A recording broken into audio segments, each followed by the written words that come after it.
Bienvenue dans 10 minutes avec Neo4j, la première vidéo de 2024. On va s'intéresser à un sujet de graphe Neo4j de machine à état appliqué à la résolution de tickets de change. Donc des tickets d'exploitation, par exemple, sur un réseau télécom ou un système informatique. Alors, je m'appelle Nicolas Rouillère, je suis ingénieur avant-vente chez Neo4j et l'agenda suivi aujourd'hui dans cette session, c'est pourquoi superposer les graphes pour connecter plusieurs domaines métiers? Qu'est-ce que ça va permettre de faire? Quelle va être notre machine à état pour gérer des tickets de change? Et une démonstration, bien sûr. Alors, quels sont les domaines métiers qu'on va superposer aujourd'hui? Eh bien, on va avoir un domaine métier qui est la CMDB, la Content Management Database, donc un modèle de graphe pour gérer un data center, un système d'information à l'intérieur, donc hébergé dans ce data center avec des machines, des logiciels, des versions logicielles, etc. Et puis d'un autre côté, on a le domaine métier de l'exploitation, avec un modèle de graphe d'exploitation qui va contenir, par exemple, des tickets de change avec un workflow de tickets de change pour arriver à une résolution d'incidents ou de changements. Voilà. Comment on va les relier? Eh bien, on va superposer ce graphe et on va les relier notamment, et on va le voir avec des machines à état. Mais d'abord, quel est l'avantage de connecter ces domaines? Finalement, les tickets de change, si on les traite sans connaître la CMDB et quel est l'impact d'un changement, par exemple, de version logicielle sur tout notre parc informatique, eh bien, on est un peu à l'aveugle et on risque de tâtonner. Donc ça va nous permettre de connaître l'analyse d'impact et par votre conséquence de mieux planifier ces tickets de change en fonction de l'analyse d'impact. Ça nous permet aussi de gagner du temps dans la résolution de ces tickets. Alors, la machine à état pour gérer les tickets de change, donc notre modèle de graphe, comme je l'ai décrit, on a tout à gauche un data center, des routeurs, des racks, des règles d'entrée, des interfaces, des zones, un réseau, des machines, des ports, etc., etc., etc. Puis là, on retrouve aussi des logiciels avec des versions. Donc ça, c'est un exemple connu, public, de Neo4j qui s'appelle Network Management et vous pouvez consulter le site GitHub à ce sujet. Notre machine à état, qu'est-ce qu'elle va être? Eh bien, elle va... Alors, tout d'abord, on peut dire que dans la machine à état, on a les nœuds verts, rouges et jaunes. Ici, on a finalement le domaine des tickets de change. Un ticket de change, ça peut être mettre à jour le parc logiciel des versions d'OS Debian dans la version 8, qui est la version Jessie. D'accord? Donc, les variables qu'il y aurait dans le ticket de change, ce serait le nom de l'OS Debian et la version du système d'exploitation qui serait 8 Jessie. Ici, on a notre machine à état avec un premier état qui est euh, eh bien, d'accueillir un nouveau ticket et de le mettre dans l'état traitement. Et ensuite, va avoir des arbres de décision qui vont nous permettre d'appliquer des changements dans le système d'information. Ou alors, si l'arbre de décision ne produit pas un bon résultat, bien, de mettre le ticket en recyclage, état jaune. Voilà. Donc, on va arriver à un état final qui n'est plus un statut processing, qui est un statut final recycle ou result. Donc, le ticket est résolu ou est en recyclage. Donc, ces deux états, en haut à droite et en bas à droite, sont des états finaux. Alors, il est temps de faire la démo. Alors, c'est parti pour la démo. Donc, on a une base Neo4j Aura, donc dans le cloud, sur laquelle on a connecté le workspace, workspace.neo4j.io. Et on est dans l'onglet requêtes, donc on va exécuter des requêtes Cypher. Et ici, dans cette rubrique, j'ai enregistré toutes mes requêtes et je vais pouvoir les passer finalement au fur et à mesure. Alors, je vais commencer par créer mon système d'information parce que comme vous l'avez vu, j'ai rien du tout comme nœud et relation. Donc, je vais avoir une requête assez importante, même plusieurs requêtes Cypher, qui vont créer intégralement mon graphe. Euh, donc, c'est bien sûr des données synthétiques. Donc, je crée le data center, les zones, les racks, les types de machines, les machines, le système d'exploitation, les logiciels, les versions, etc. Donc, je me retrouve avec un graphe de 80 000 nœuds et 180 000 relations, avec des relations comme ça, par exemple, de dépendance, ou d'instanciation, ou de faire tourner un process sur une machine, d'exposer une interface, etc., etc. Là, pour l'instant, j'ai rien du tout en termes d'exploitation, de tickets de change ou de machine à état. J'ai juste ma CMDB, ma Content Management Database, qui représente le jumeau numérique de mon système d'information. Je vais créer des contraintes et des index, donc qui vont me servir plus tard à optimiser mes requêtes. Et je vais créer un premier ticket de change qui va être la mise à jour de l'OS Debian des machines du parc en version 8. Donc, je retrouve mon ticket ici, mon ticket de change qui est à l'état new et qui est décrit de la manière suivante. Maintenant, je vais créer la machine à état pour gérer mon ticket. Donc, je vais créer des nœuds, des étapes, des nœuds étapes, des nœuds décisions, comme je vous l'ai montré tout à l'heure, et relier ces nœuds décisions aux nœuds step. Alors, on passe cette requête et on va pouvoir observer toute notre machine à état par cette requête très simple.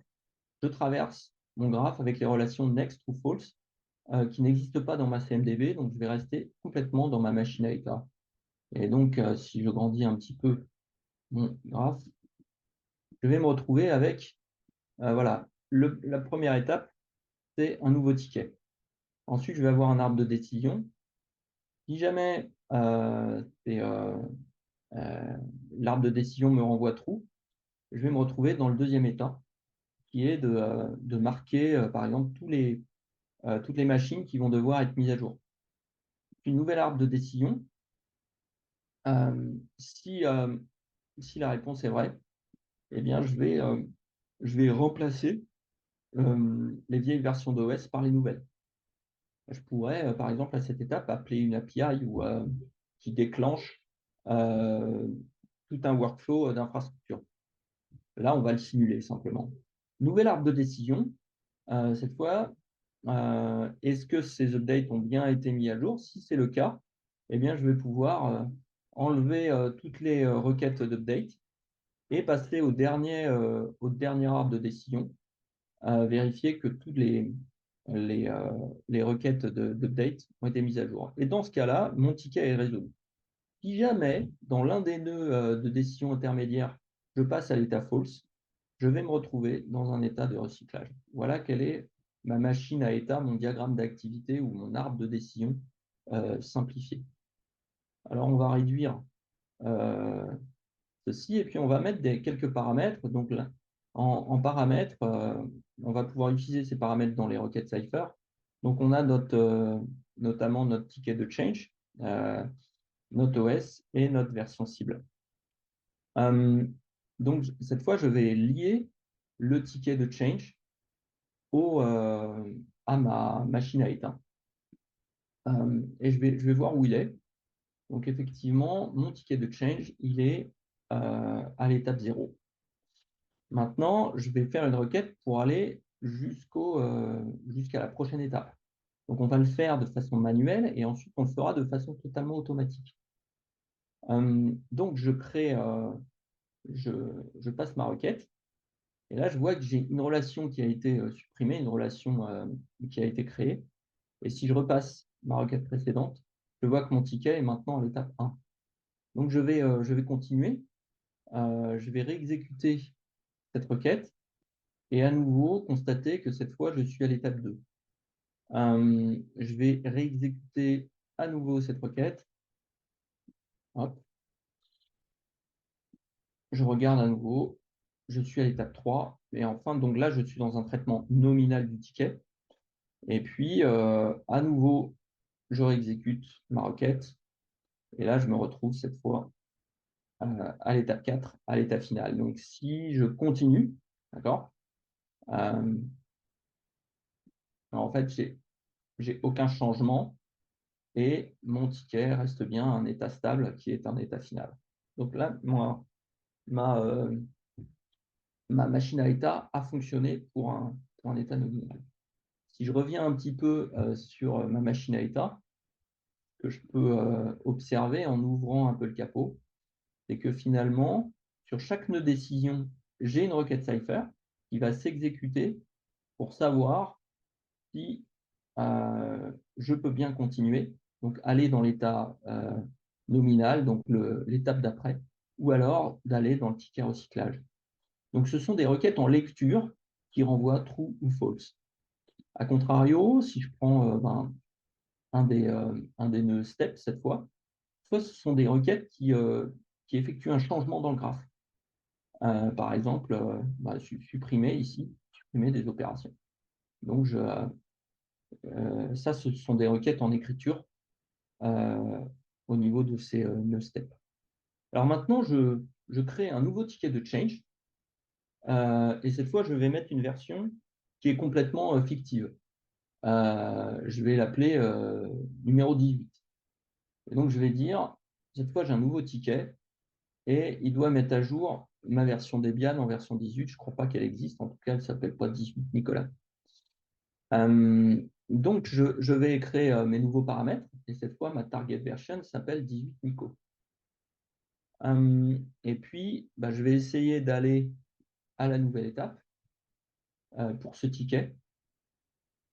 Et alors, d'abord, je vais le lier, je vais le mettre à l'état processing, voilà.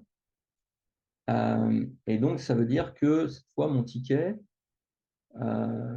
il est ici. Donc, on va voir nos deux tickets, un qui est à l'état résolu et l'autre qui est à l'état courant, qui est à l'état 0. Voilà, j'ai mon nouveau ticket. Maintenant, je vais essayer d'incrémenter et je vois cette fois que mon ticket est à l'état recyclage. Pourquoi? Parce que je suis passé dans le premier nœud décision et que finalement, comme cette version n'existait pas et que c'était justement ça qui était vérifié dans ce nœud décision, eh bien, je me retrouve à l'état stable de recyclage. Voilà. Donc, effectivement, hein, j'ai mes deux tickets à un état stable. Alors, je vais faire un truc qu'il ne faut pas faire en production. Je vais supprimer toutes mes données. Et maintenant, on va voir comment ça se passe quand on automatise complètement le passage dans la machine à état. Donc finalement, cette requête qui nous permettait d'aller à l'état suivant de l'arbre de décision de la machine à état, eh bien, on va la répéter jusqu'à ce qu'on arrive à un état stable. Donc, je recrée intégralement mon système d'information avec parce qu'ils avaient été modifiés. Donc, je reviens à l'état initial. Je recrée éventuellement mes contraintes et index, mais ça, c'est idempotent, donc c'est un état qui ne va pas changer. Je recrée mon ticket de change initial avec la bonne valeur d'OS Debian et je crée à nouveau ma machine à état. Je peux la remontrer à nouveau, d'accord? Et puis, je vais mettre des paramètres, donc notamment le numéro de mon ticket, et je vais lier à nouveau mon ticket à la machine à état. Donc, je me retrouve avec à nouveau ce ticket qui est à l'état processing, donc qui va pouvoir être traité par ma machine à état. Mais cette fois, je vais faire un workflow d'automatisation. Je vais utiliser une procédure APOC qui s'appelle APOC Periodic Commit. Et je vais, toutes les 20 secondes, peut-être qu'on va même mettre 10 secondes pour aller encore plus vite et essayer de tenir dans les 10 minutes, je vais envoyer cette requête qui va me faire passer d'un état à un autre mon ticket. Donc, je lance ma requête, elle est en cours, et on voit que mon ticket, pour l'instant, il est à l'état 0. Alors, je vais rafraîchir régulièrement, et puis on va voir que finalement, toutes les 10 secondes, il va passer voilà, à l'état 1. Donc, ça veut dire que on a fait un mark for update, et puis ça passe à l'état 2.